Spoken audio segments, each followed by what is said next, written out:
I'm Zach, Phil's son. It's my sister over there. And we, along with my mom and family, who's all here in the front rows, I want to thank you for coming. It means a lot to us. And although my dad, with his humility and pride, would say this is all unnecessary, it would mean a lot to him as well. So on this day, as we work through our grief and our broken hearts, we are to remember that this breaking, although painful, opens us to feel and understand life more deeply, more fully. A reminder of how much someone meant to us, of the depth our heart is capable of feeling. I have found that in loss we share a greater common understanding of just how much a person can ripple their effect into the world. Dad not only rippled, but made waves. His larger-than-life personality made a lasting impression on everyone he met. To know him was to be seen and heard as a person. He had the uncanny ability to make you feel better about yourself. Seeing my dad interact with people and how at ease he made them feel in his presence was truly admirable. I'm sure everyone in this room can relate to that feeling. I imagine that's why so many of us are here today. His positive influence on others throughout the span of his life and his career is vast. Is vast and far-reaching.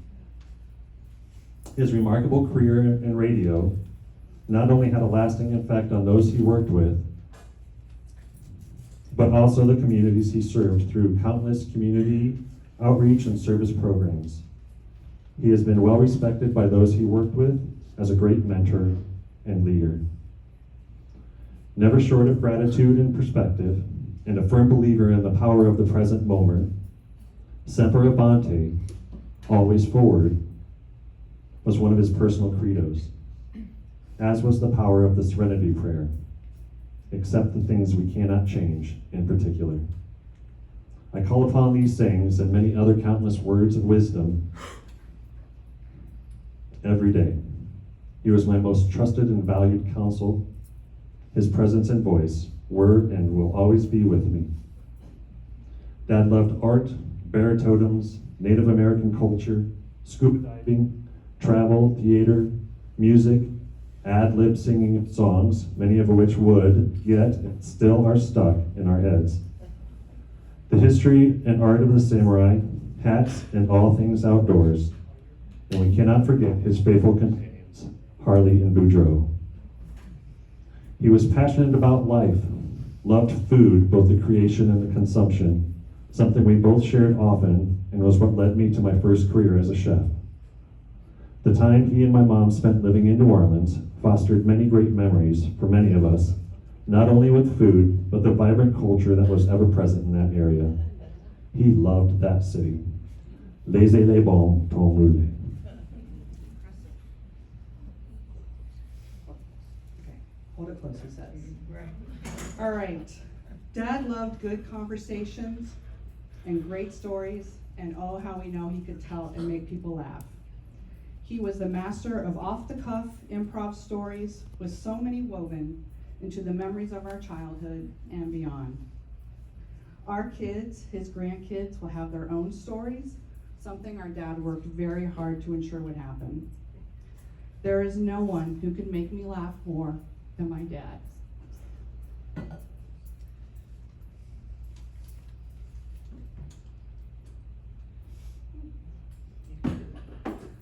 And there is no greater compliment than someone telling me that I am my father's daughter. He truly was my guiding light and the bar by which I measured everything. He was my everything. But our shared sense of humor, at times to my mom's displeasure, but always to his delight, is where I felt and will continue to feel the most connected to him. Our dad loved his family, his friends, and those he worked with, and was genuinely dedicated to all of them. And whether he was known to you as Dad, Daddy-O, Pops, Papa, Phil, Uncle Phil the Great, Papa Phil, Hoove, Hagar, Scarfo Brother, Big Brother, Obi-Wan, or Punk. You without a doubt were witness to his humor, anecdotes, and stories, and most likely in some way a victim of his jokes and his pranks. Some of our family favorites include, and there's just a list, so just bear with me, 5-point toss-up, Ready Whip whipped cream mountains in the grandkids' mouths, the dead cat in the freezer story. Many of you have heard that one, I'm sure. My name is Harley, cover my blank. Give Papa your money.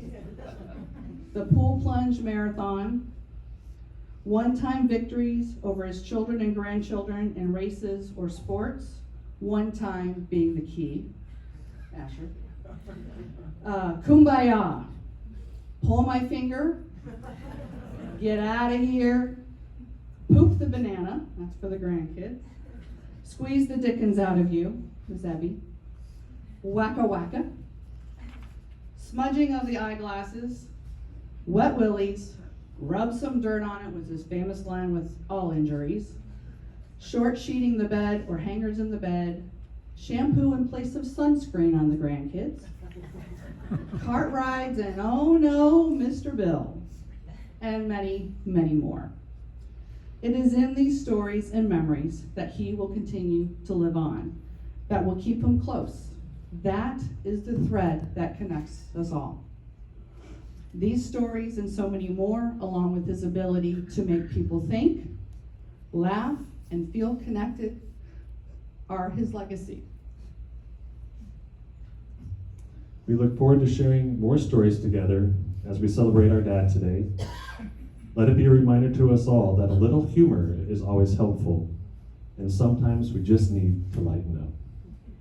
And now his little sister and little brother are going to come up and say something.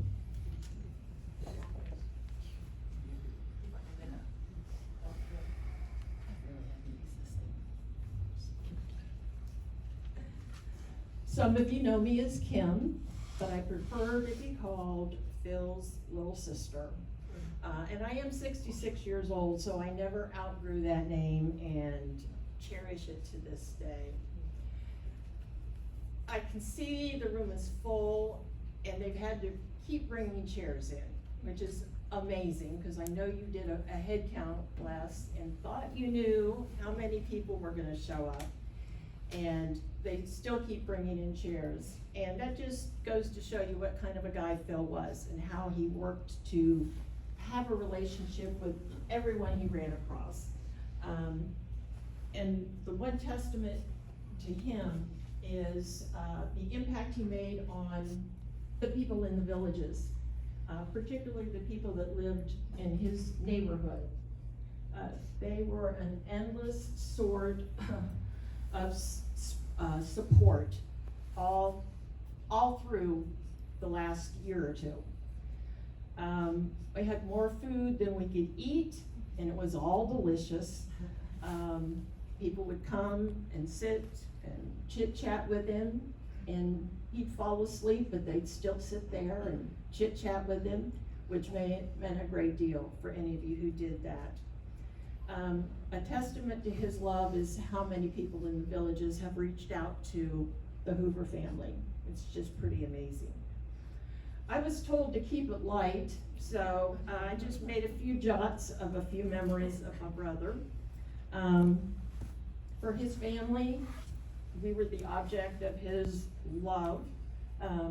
Shared his wisdom. If you ever needed some guidance on something, you could always call on Phil. He was a good counsel for me. I often called him my compass. When I would get lost, figuratively, let's say, I'd call Phil and he would put me on the right course. Always great at that. You could also call on Phil for things like a big batch of chili. He made the best chili in the world.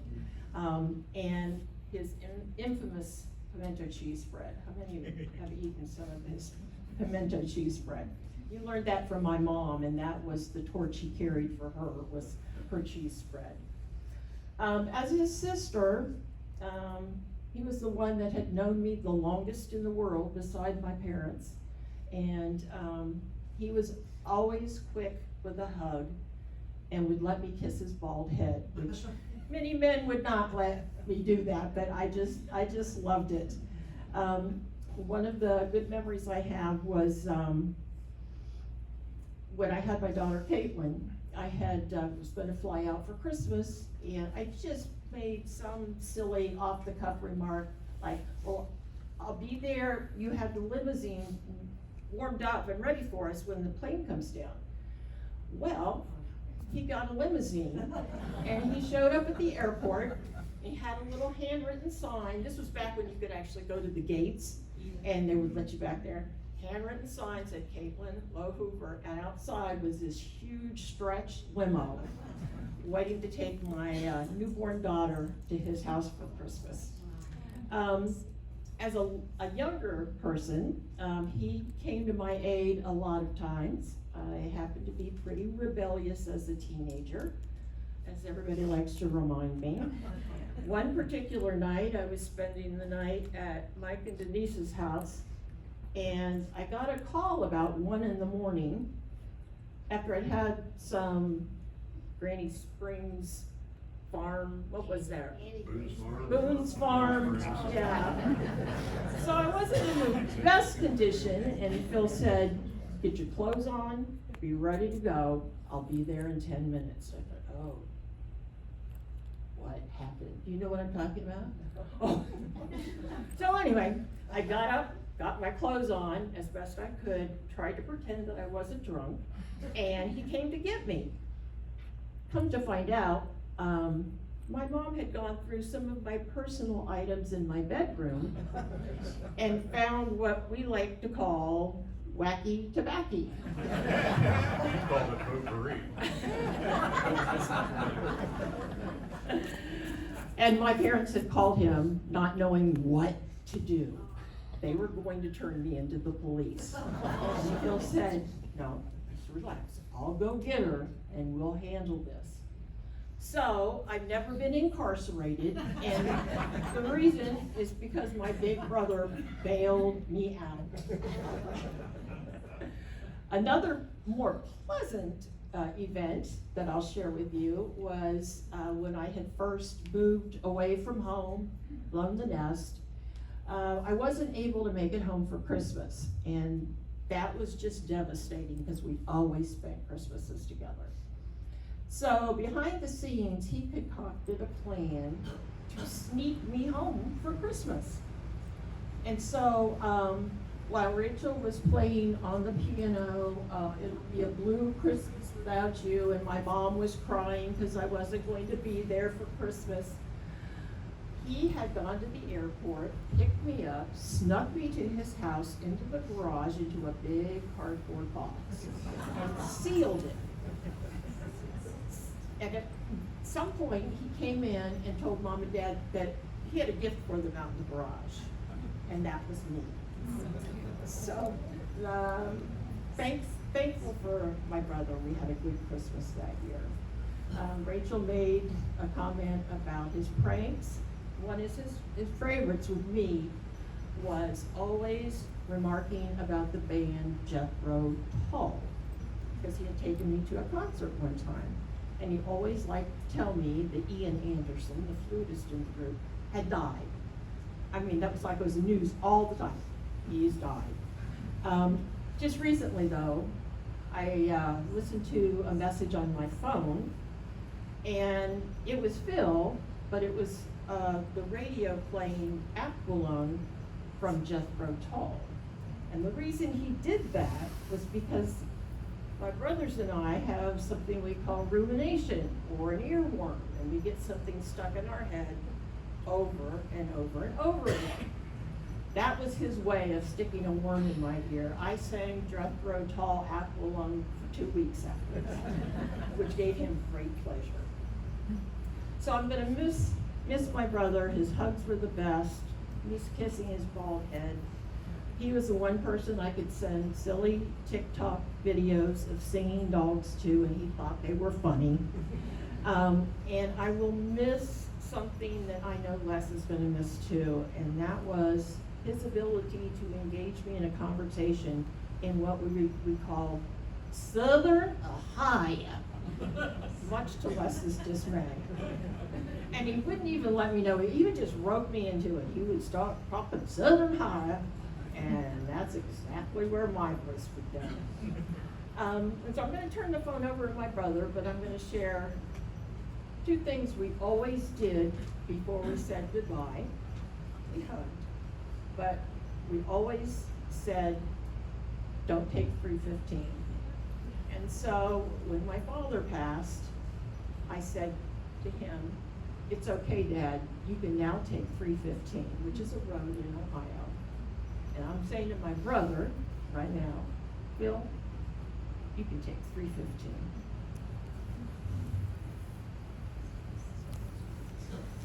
Thank you all for coming. The least thing I can say about my brother is he made life interesting. You never knew what he was going to do. And Rachel, you covered a whole lot of what I was going to say. If you all enjoyed his sense of humor, you're welcome, because he did all his practicing on me. The wet willies, and the one thing I hated the most was he'd get butter on his fingers and smear my eyeglasses.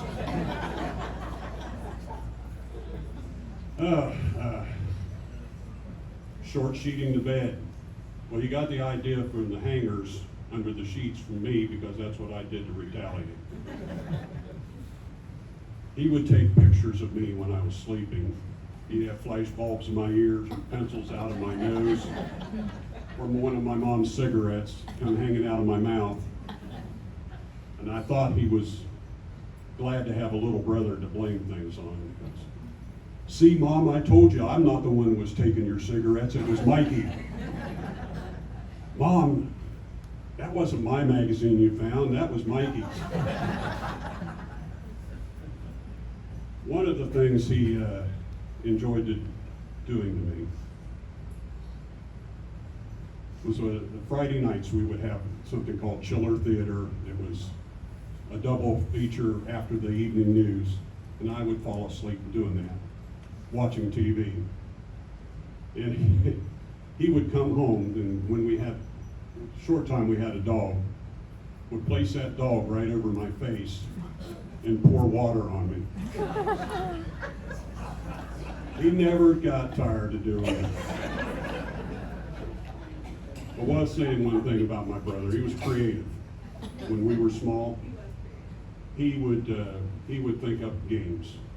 And there were times when he would make our whole house into a miniature golf course, much to my mother's dismay.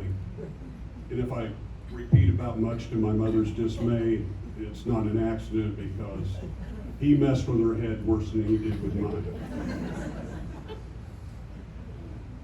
I lost my place here. But he did fun things with me. He would take me down to the basement, and we would shoot his pellet gun. He'd make up a little target range down there and shoot his pellet gun. And unfortunately, the cardboard box that we had the target taped to contained some of my mom's Christmas ornaments. Wasn't me, Mom, it must have been Mikey. But like I say, it was interesting with my brother. You never, ever knew what he was going to do. But he wholly changed my image of him one day. We had Christmas. I can't remember how old I was. I'm thinking probably about 7 or 8. And I wanted a Lionel train set. And I overheard my dad saying, I'm not getting the train set. So I was all ready to be disappointed on Christmas Day. But I woke up, we started opening presents, and on the dining room table, my brother and father had set up a Lionel train set for me. I don't know how my brother did it, but he made it happen. And I knew unconditionally he loved me. He helped me out in other tight squeezes too, especially with my father. But my brother, the biggest thing he ever gave me was the gift of his time. Baseball, football, basketball. When he went sledding with his friends, he would take his little brother.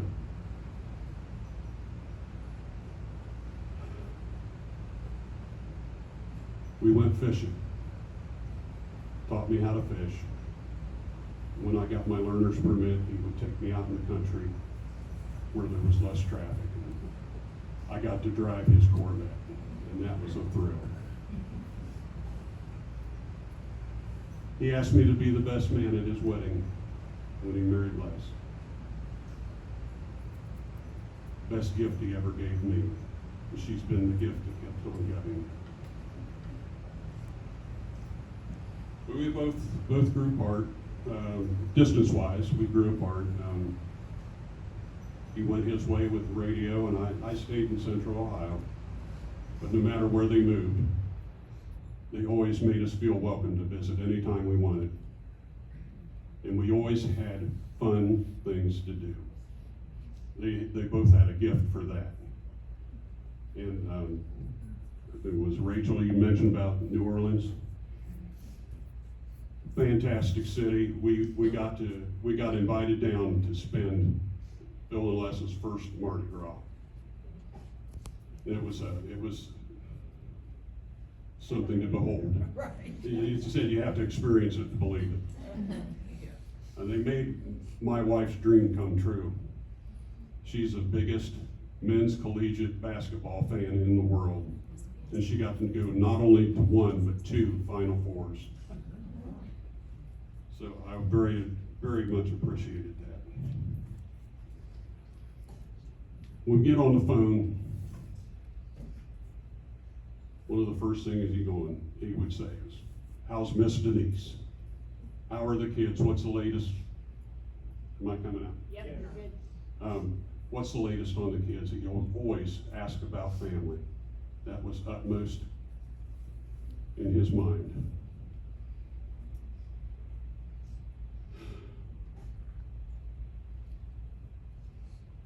Last time I was with my brother, he was pretty sick. And we were getting ready to leave. No matter how bad he felt, he got up, gave me one of his patented bear hugs. And he said, "I want you to promise me something. This extra weight has killed me. I want you to promise me to lose weight and take care of yourself, because I don't want you to go through what I have." Worried more about my health than he was his own. But that's the way he was. To me, he's always been bigger than life. And that's how I'll choose to remember him.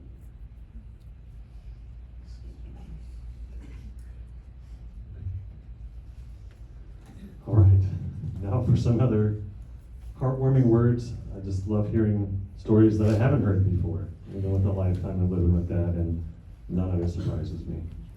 And speaking of surprises, one of the best I think Dad had was meeting his best friend Dave. Their friendship meant the world to me, just knowing that he had a best buddy down here. So Dave, you're up. I got it, I guess. You do. Does this work without pulling the button? So I can put that in there?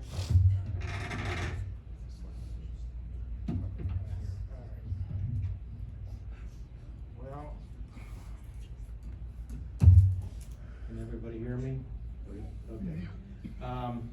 The first thing I'd like to say is I'm very jealous that I only got to spend 14 years with Phil.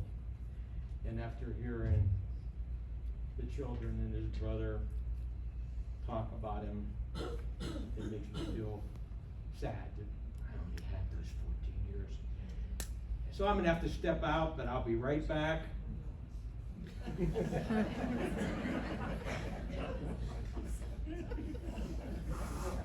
Look over there. Where's Dave?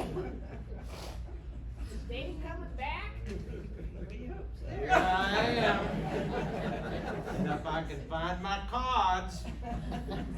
Where'd they go? Oh, do I have my cards? Here they are. So I can refresh my memory. I always start something like this solemn occasion by saying, ladies and gentlemen, family and friends, and all gathered here today. But as Phil and I would say, howdy, partners. For those that haven't met me before, my name is David Scarfo Brother Starr. And I've had the privilege of living 3 doors down from Leslie and Phil for the last 14 years. And we've had many occasions where we met in the neighborhood with driveway parties, socials, weekend excursions, traveling to Europe, and over those years the acquaintance blossomed into my best friend. So, and it didn't really take that long because he was a lovable guy, and he was a lot like me. So now you know why he was lovable. Anyway, Phil was more than a friend. He was my confidant partner in crime, which I loved, and also somebody that we shared so many memories with. And the best person, one of the best people I have ever met. Our friendship encompassed so much. Laughter, I mean, I laughed more in the last 14 years with Phil than I did in my whole previous 30.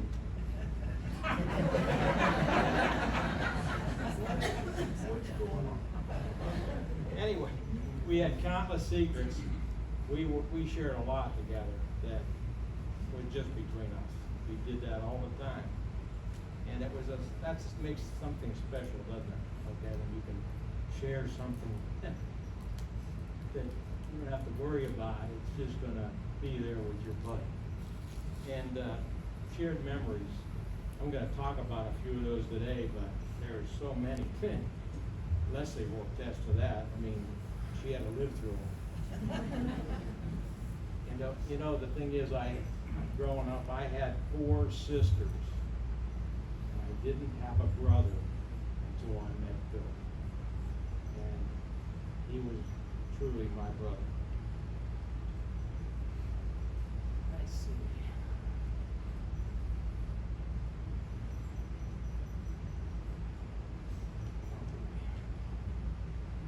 The shirt I wear today, can everybody see it? It's on the film up there. Okay. Means forever forward. Semper Avante. What? Hey, stand up. Thank you, Blaine. Semper Avante, forever forward, and always ahead. And that was Phil's motto. Okay, he lived that way to the T. Over the last 4 years, since he was diagnosed with bladder cancer, he suffered quite a bit, especially the last year.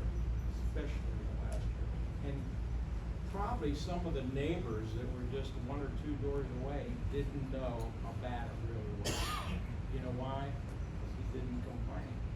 You know, he was always looking for that light, that small bit of light at the end of the tunnel, and no one was going to get in his way. If he saw that light, he was going for it. And even during this time, he always wanted to help you. He always offered, can I help you? Even if he couldn't do it, he'd offer, you know. But, like I think you said, he was sometimes reluctant to take it on the other end. He was reluctant to receive that help. That's the way he was. But he was always willing to give it. We used to batter back and forth on that all the time. Yeah. I have a lot of memories over the last 14 years, and we don't have enough time today, and you're tired of hearing me, but I'm gonna share a few of those with you today. And I'm sure you have your own. If you're here today, you probably have some own memories of Phil. But my name is, like I said, Scarpo Brother. And how that developed, or how that came to be, is that we were on a trip to Italy one time. And Phil and I said, we were watching everything that was going on, and we saw all these Italian guys or dudes, you know, and they all had scarves on. I mean, they got up in the morning, they had their scarf on. They went to the bathroom, they had their scarf on. They went to dinner, they had their scarf on. So we said, we can do that. So we got identical scarves. And we wore them all the time. So we became really cool people. The other thing we did when we were in Italy, we learned the Italian language. And I'll tell you what, I'm gonna teach you how to learn Italian really quick, the way we did. You'll be amazed. You'll be amazed, okay? So all you gotta do to speak Italian, and I didn't know this till we were over there, just add an A to the end of the words you already know. Like, why you wearing a scarpa? And you got the Italian language down. So, you know, just, I mean, and then when we got back to the villages, people were amazed that we were even cooler than before we left. Here's another interesting story. Phil and I were driving in a golf cart. We drove a lot around a lot in a golf cart. We were going to Walgreens to pick up a prescription for Phil. And he noticed that next door there was a Wells Fargo bank with a drive up. And he says, hey, let's take our prescription to the Wells Fargo bank. So there we are in our cart. We drive up to the Wells Fargo window. We pass the prescription in, and the girl gets it, she's looking at it. She calls all the other girls around, she says, look at this, you know? And she came back and said, you'll have to come back, we're out of that medication. But anyway, Phil was always looking to kind of make something funny happen. I think he taught Blaine to say, hey Dave, stand up. Anyway, let's see, where was I? Okay, when we moved to the villages in 2010, at that time there was a very popular TV show on with the name of the star character Dr. Phil. Remember that show? I think he's coming back on and going to have his own TV station or something. We heard the other day on the news. But anyway, at that time the neighbors were just getting to know me, and you know they were finding out that I had a swimming pool and I had a bowling alley in my basement on Aberdale. And I also kept my horse Sky down there. And they said, they all got together, I don't know why, and they chipped together, put together some funds, and we went to St. Simon's Island for a getaway weekend. I'm sure some of the people in here remember that. And they chipped in for funds, and I had my own sessions with Dr. Phil, our own Dr. Phil. And if anybody has the picture, I couldn't find it in the ones that I provided today. But there was a picture of me. They had some trees up there that had some really long trunks on them, and I was laying on that trunk, laying flat. Phil was there with a notebook, and that was where I had my first session. Let's see. Oh, the other thing, I've talked about golf carts before. The other thing we liked to do was sing when we were in the golf cart, okay? And one of our favorite songs, and most of you, maybe the grandkids don't know, most of you probably have heard it before, but because they're here and they might not have heard it, I'm gonna sing a few of the bars, okay? And it was called Accentuate the Positive, okay? Who's heard that? Raise your hand, okay? You've got Come on, you can join in. Accentuate the positive, eliminate the negative. What's the next word? Latch on to the affirmative. Phil and I always forgot that. We'd go, da, da, da, da, da, da, da. And don't mess with Mr. In Between. Now, tell me this. Does that sound like Semper Avante to you? I think so, right? Anyway, what else do we have here? Oh, we were singing that. We're down at Pinellas Plaza, and we're riding along singing. We always sang pretty loud. We always tried to outdo each other. He would try to sing loud, I tried to sing louder, I tried to sing loud, he tried to sing louder. And we passed a bunch of teenage kids that were standing on the sidewalk. And they heard us singing, and as we passed them, they yelled out loud to us too, "When we get old, we want to be just like you."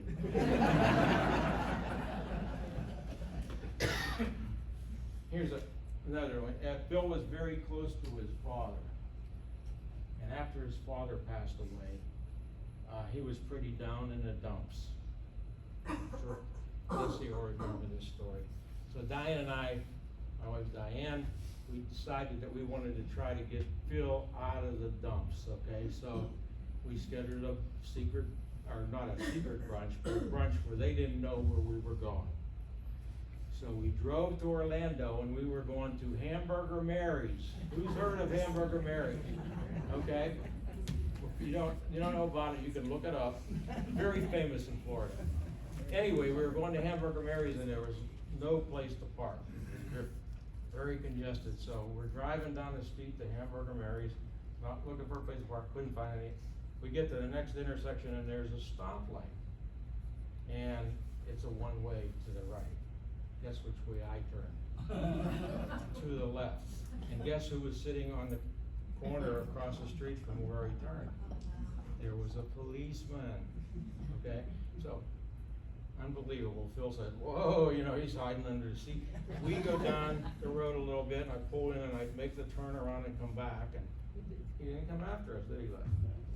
Anyway, so we still had to find a place to park, so I'm going around, driving around, trying to find a place. I came down the same street again. And we had the stoplight again. I turned right this time, and as we were going past, there was a cop across the street. I waved to him. And Phil was dying laughing on the floor, and then we knew we got him out of his funk. And that was before we even into Hamburger Mary's had it. Anyway, a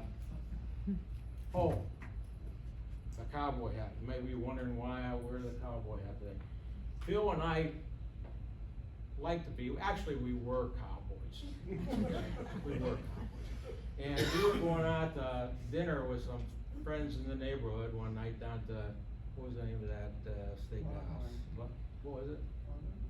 Longhorn Steakhouse, yeah. Anyway, so Phil and I decided we were going to wear our cowboy hats, and we were going to talk cowboy the whole night. That's another language we know. So English, cowboy, Italian, Southern Ohio. Well, we're very well versed in a lot of different languages. Anyway, and we really did it. We talked the whole night in cowboy. We did not stop the whole night. That's how things were. I mean, it's really like that. So we were talking about like some, how about fetching our victuals? Where's our eating irons? Can you rustle me up some, we want to wet our whistle. So we did that the whole night. Luckily, Diane wasn't with me, and we're still married. But John, Cheryl Whitcraft, and Al and Sandy, they haven't talked to me since then. But the good note is we got offered the job by the Longhorn for entertainment for the next week, okay? Because we had everybody, not just our table, we had everybody in that restaurant entertained that was close to us. It was really kind of neat. So, as we bid farewell today, let's not mourn Phil's departure. Let's celebrate his legacy. Okay, take time to remember the fun things that you've done, the fun things that you've known with Phil over the years. We can be jealous like me because I didn't get to do it long enough, okay? It's the things, the memories you shared with him. And remember, a cowboy's path isn't measured in miles. It's marked by the dust he leaves behind. And Phil left a lot of dust. So Phil, adieu to you, and until our paths cross again, happy trails.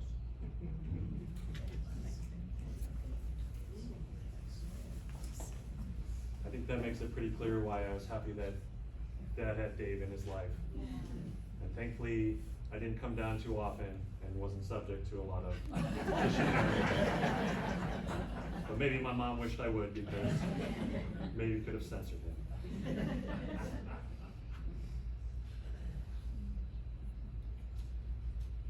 I'd like to read a poem I wrote for my dad the year we assembled the Semper Avante Army, Christmas of 22, in which many of us thought would be his last. Of course, he proved us wrong.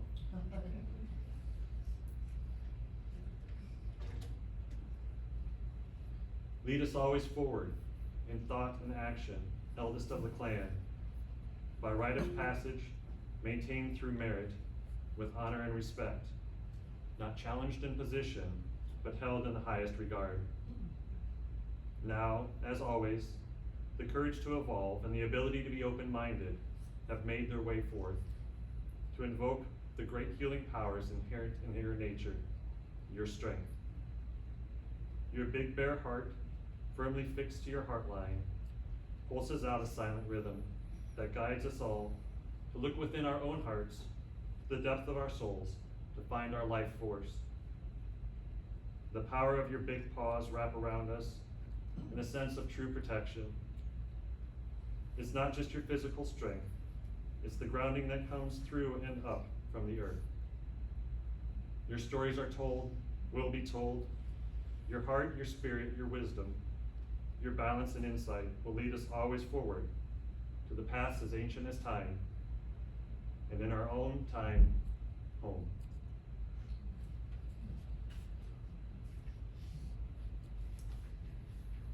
So at this time, as we reflect upon our memories of Dad, the new challenges of navigating this world without him, and any other challenges we may face, we invite you to join us in reciting one of Dad's favorite, which is the Serenity Prayer. Grant Serenity, Serenity, courage, change things I can, and wisdom to know the difference. We thank you all again for joining us today and to honor in remembrance and celebration. We invite you to take a Buckeye as a keepsake, enjoy some refreshments, and share some memories. And finally, we could not conclude without one final rebel yell. OH!